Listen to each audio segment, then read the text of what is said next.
On se retrouve aujourd'hui pour une nouvelle vidéo YouTube.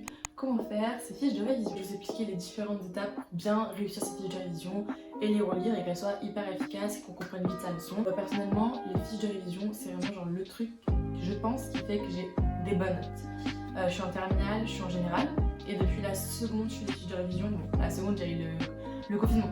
Donc bon, je faisais pas trop des fiches à ce moment-là. Mais dès la première, franchement, j'ai eu mes spécialités.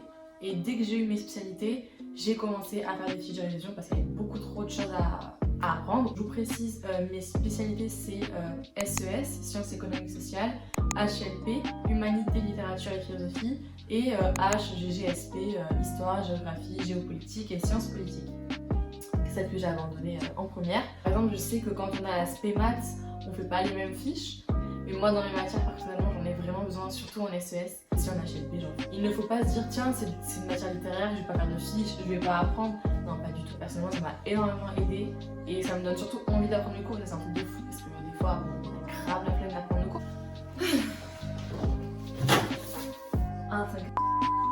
Ça commence. On va voir ensemble la première étape de comment faire bien ces fiches. Le premier truc qu'il faut faire, c'est choisir son type de feuille. Donc personnellement, depuis 2-3 ans, j'utilise des fiches Bristol blanches. J'aime pas les fiches de couleur, personnellement ça me saoule.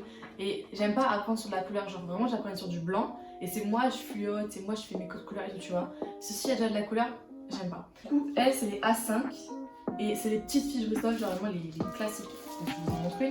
Je sais pas si elles sont toutes pareilles, hein. Mais moi j'en prends qui sont perforées parce que j'ai un petit classeur où je mets du coup toutes mes fiches et c'est archi pratique.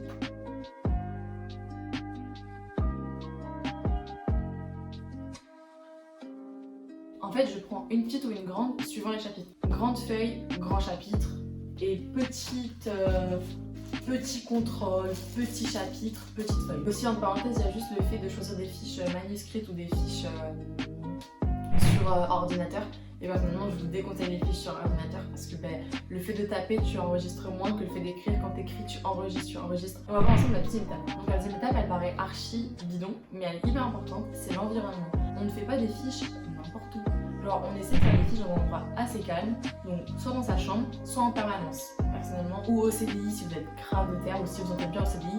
Personnellement, j'aime pas trop aller au CDI, je suis très calme.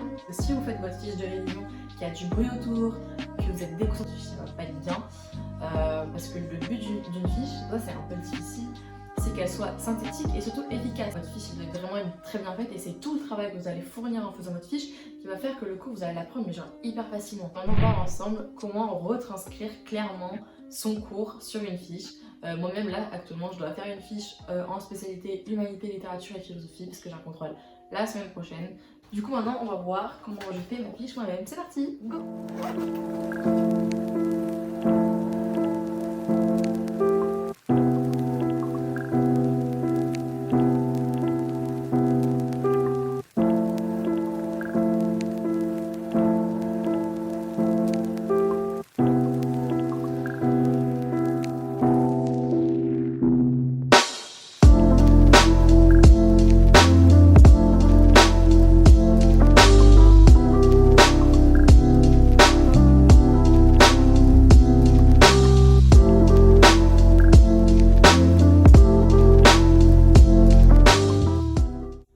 Voilà, j'ai fini cette page donc, que j'ai séparée avec des petits tableaux comme ça. Le titre, je l'ai mis là dès le début, la matière, les définitions en rouge. Pareil, là une petite bulle en violet comme ça, quand il y a des petites tailles rajoutées. Dites-vous que là, avec peu de trucs à écrire, j'ai résumé 2 pages. Donc ça c'est 2 pages, donc vous voyez l'efficacité d'une grande page.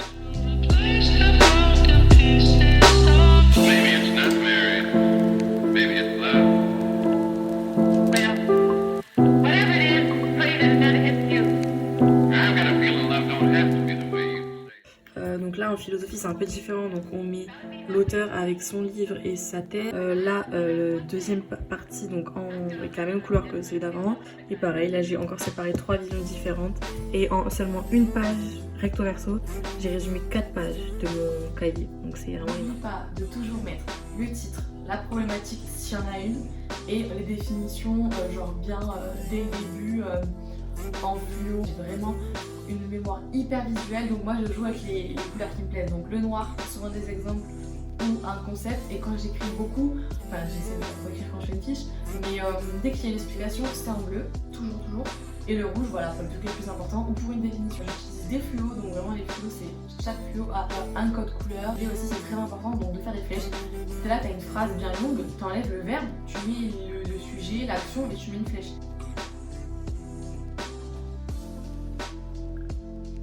Aussi, il faut privilégier les tableaux, les schémas et les frises chronologiques.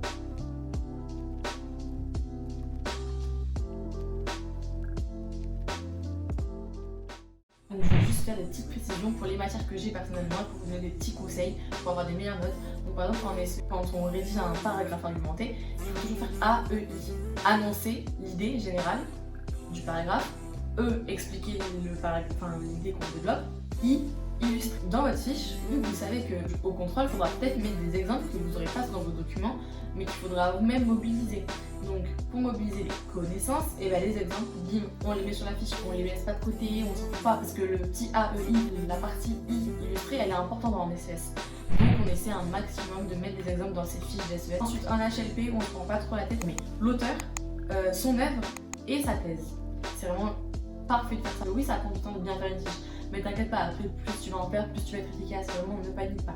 C'est pas parce qu'au début ça paraît long que tu vas dire que toute ta vie faire des fiches ça va être long, c'est pas du tout le cas, au contraire. Elles vont être de mieux en mieux tes fiches et de mieux en mieux personnalisées. Encore une fois, là j'ai montré ma méthode, mes codes couleurs, ma façon de prendre telle ou telle fiche.